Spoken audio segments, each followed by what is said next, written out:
is the Ben Mulroney Show. Welcome back to the Ben Mulroney Show. I do not need any more convincing that a city like Toronto, of millions of people, big city, but a small town. But some of you might. And the evidence is in our next guest. See, I've been honest on this show since I started that I see a therapist. It's been very helpful for me.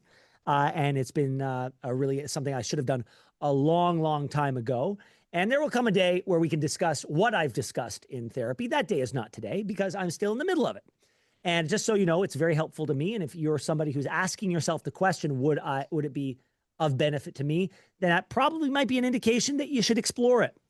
And anyway, that's one data point. The other data point is a couple of weeks ago, we had a great conversation on this show with a gentleman out of Vancouver who has written a book about dealing with his addiction issues while he was building a company.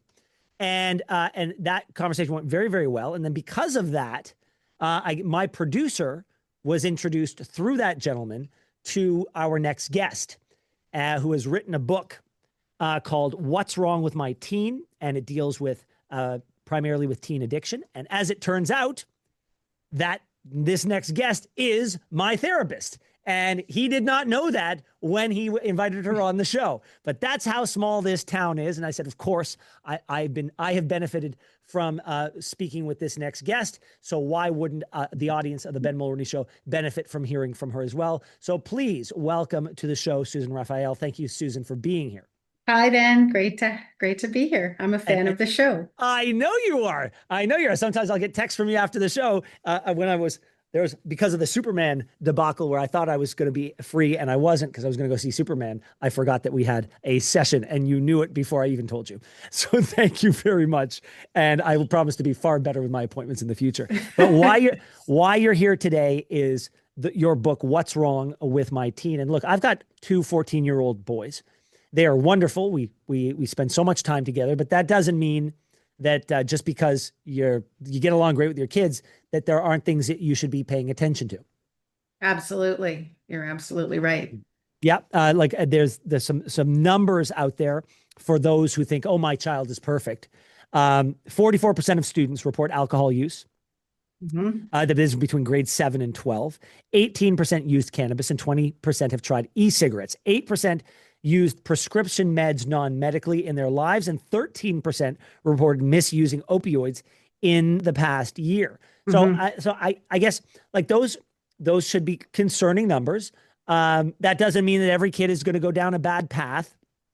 But I also think what it says is, do you as a parent want to take the risk that none of those numbers, none of the alcohol use, cannabis, e-cigarettes, prescriptions, opioids, that not a single one of those would apply to your kid or could apply to your kid? Yeah. And those are numbers that are reported. So think of all the numbers that aren't reported. Yeah. And that probably wouldn't be reported to AI if you were talking to AI about your addiction and mental health symptoms. Just saying.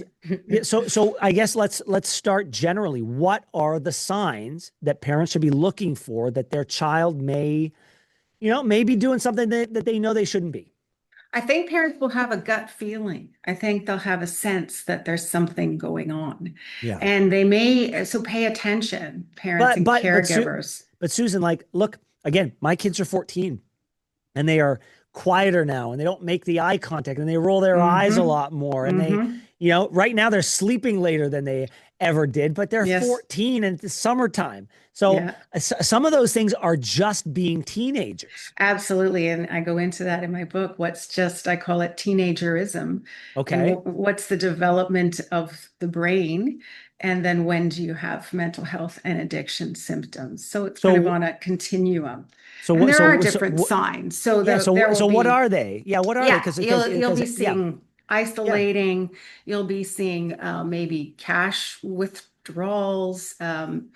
You'll be seeing sometimes the red eyes, the smelling substance on your young person, going through. Sometimes parents go through private belongings and find evidence of. So, but again, I think that there's a sense when things are going a little bit off the rails, and it's good for parents to question, and it's great to raise awareness. And that's what my book's about, so that they can ask the questions and you're not suffering or you're not thinking alone. You can discuss with other parents, and these aren't the kind of things parents, they want to be talking about the great things their kids are doing.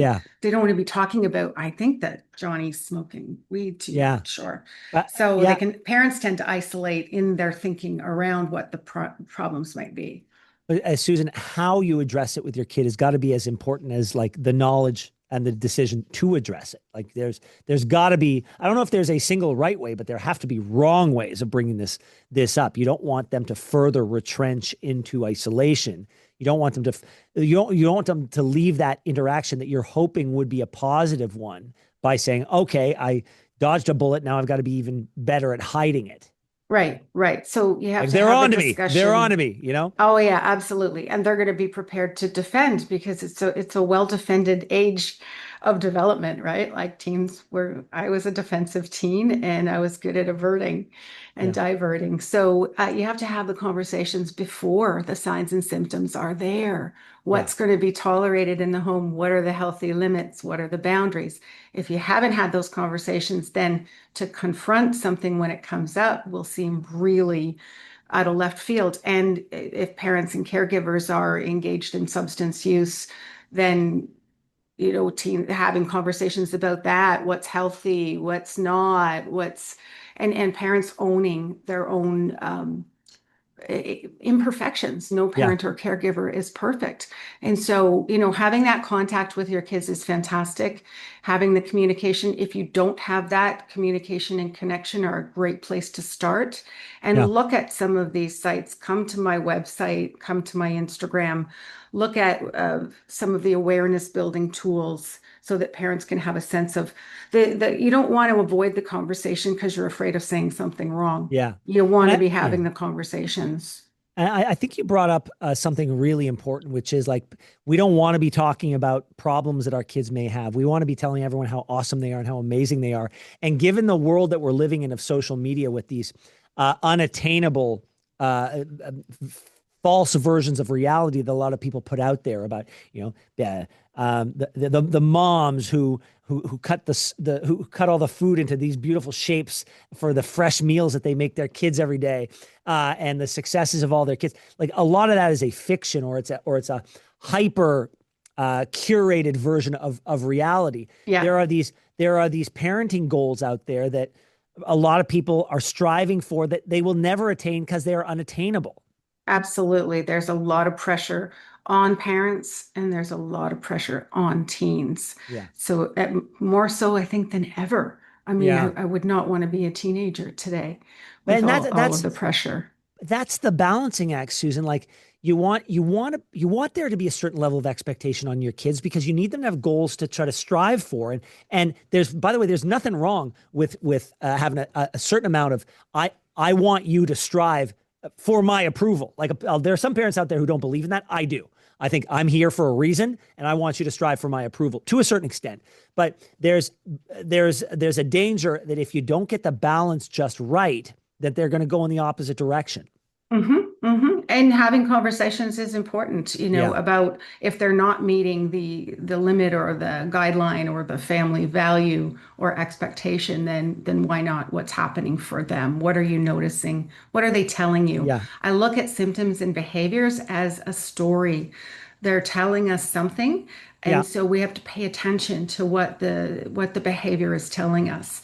It may just be telling us they're a teenager. It may be telling us something more. So we have to read between the lines, and also not make assumptions, and not confront with a lot of more like approach, not confront with a lot of emotion, because that's going to send kids underground and hide their symptoms and behaviors. So Susan Raphael, thank you so much. The book is called What's Wrong with My Teen, and what?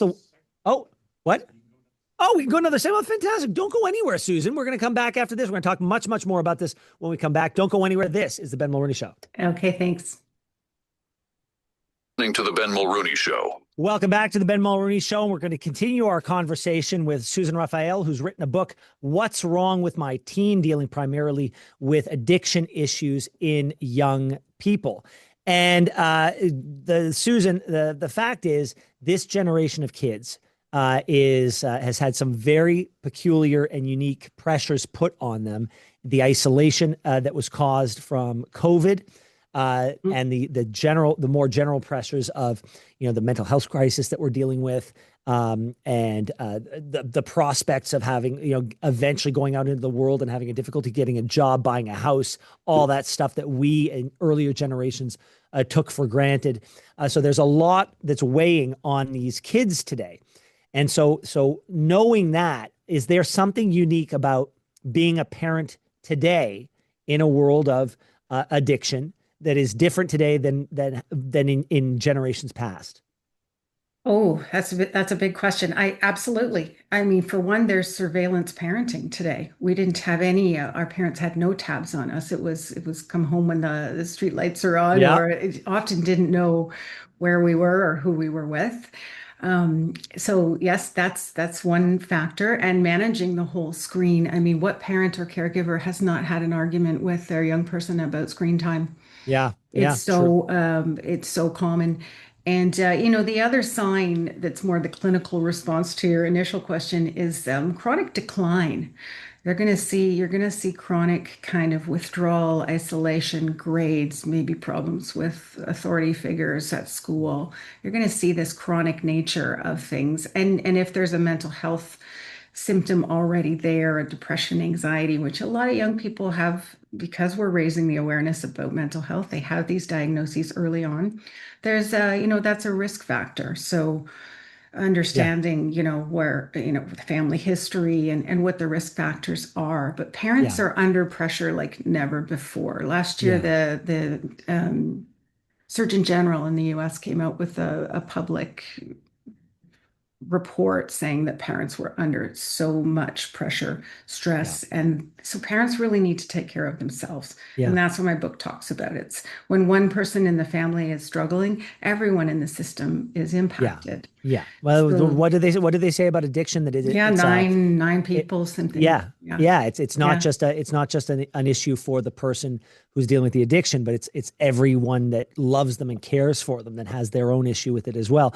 At what point, Susan, would you recommend, if a parent knows that their child is struggling, at what point is it important? Do you say, okay, you as a parent can't do this yourself. You need to bring in professional help? Immediately. Okay. Yeah. Because so you don't think the idea that we were taught for years about scaring a kid straight, that doesn't hold water. Well, the example you gave before my segment was great, with that there would be consequences if grades weren't kept, or if cheating happened, or if AI was used.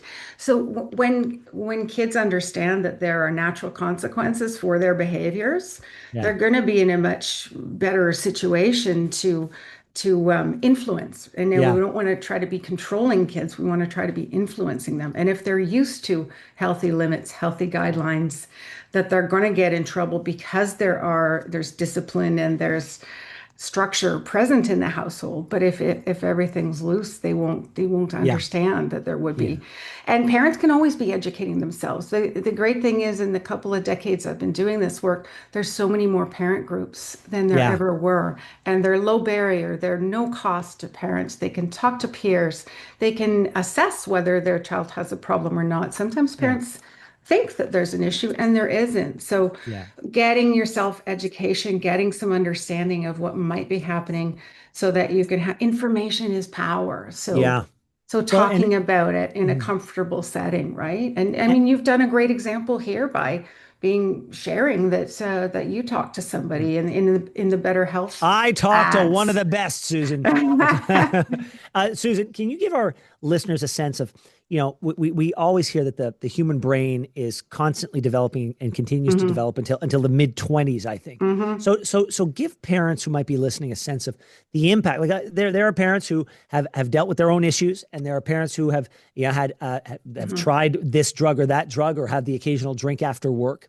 what is the impact of those drugs or those things that, how is it different on the developing brain? Yeah, the developing brain is a lot easier to hijack. So because of all of that pruning hasn't happened yet, and because the prefrontal cortex, the rational decision-making part of the brain isn't developed yet, the substances and screens for that matter, different clicking dopamine seeking activities really puts that offline. So if it's not developed yet, and then you're putting it offline with substances or behaviors, you're really going to get like higher impulse control issues. So natural, parents will often say, well, why did their phone die? Why didn't they call me? Well, they're not thinking about those things because the brain's not developed. If you add substances into that, you're going to have higher risk behaviors and you're going to have higher risk symptoms showing. Absolutely. But that is sort of the silver lining in the sort of the is my kid going down the wrong path or not? Because if the prefrontal cortex is not fully developed and the impact of drugs on or alcohol on that developing brain is a bigger swing, right, from what we used to know as their normal behavior to what we're now seeing as outside of the norm. Absolutely. Absolutely. Yeah. And in simple terms, boys tend to act out and girls tend to act in. Girls are a little more secretive, a little more maybe into some of the other mental health symptoms like cutting, self-harm, suicidality. Boys are more, you'll see anger, you'll see outbursts, you'll see problems at school. I mean, those are very generalizations, but it gives you a sense of, just because your daughter's in their room isolating, you think they're doing their homework, like you need to know what they're doing. I almost think doors are sometimes overrated on kids' bedrooms and having all that privacy and having you don't know what their algorithm they're onto. And there's some really dangerous stories out there and concerns about even kids that aren't in the mental health and addiction realm that are getting kind of swept in by an algorithm that shifts overnight, and that they can't look away because their brain is not developed yet. So whereas we have more rational ability, some of us. Some of us. Susan, there are some parents out there. I have some friends who are parents who are saying, I'd rather my kid do something in my house than do it outside. And there is an argument for that. That wouldn't happen necessarily in my house, and it certainly wouldn't happen at 14 years old. My God, the last thing I want is the reputation in the neighborhood if this is the house that 14-year-olds come to drink at. But there is that theory out there that I'd rather it happen under my own roof or I keep an eye on it. What is your response as a mental health professional on that way of thinking? I think that's it's a bit of protecting your child from the natural evolution of things. And I'm not sure it's a healthy protecting. I'm not sure that I would do that. I don't have my own kids, but I work with a lot of other people's kids. I'm not sure that, I've gone to funerals of kids that have done what they're doing in their own home. And so kids, sadly die at home too. And lastly, Susan, is there are certain parents who are emotional, and when they feel the best way to get through to their kids is to beat their chest and scream and intimidate the bad behavior out of their kid. I would be lying if I said that in certain instances I haven't employed that tactic. I'd also be lying to say that it didn't work oftentimes. So I think it depends entirely on the kid and the situation. But in the very particular case of issues with substance abuse, where a parent could just be so hurt. Then very quickly, I don't have a lot of time left, but is that a good idea? Just give me a yes or no in a quick sentence. No, it's not a good idea. Manage your own anger first. Say, I'm so angry, I have to leave the room right now. Okay. Susan, thank you so much for joining us. The book is called What's Wrong with My Teen. Susan Raphael, how can people find you? Real quick, social media website. SusanRaphael.ca. Thank you so much. And I will see you at my next session. Thanks, Ben. And thank you to everybody for joining us on the show. You know where to find us. Social media, YouTube.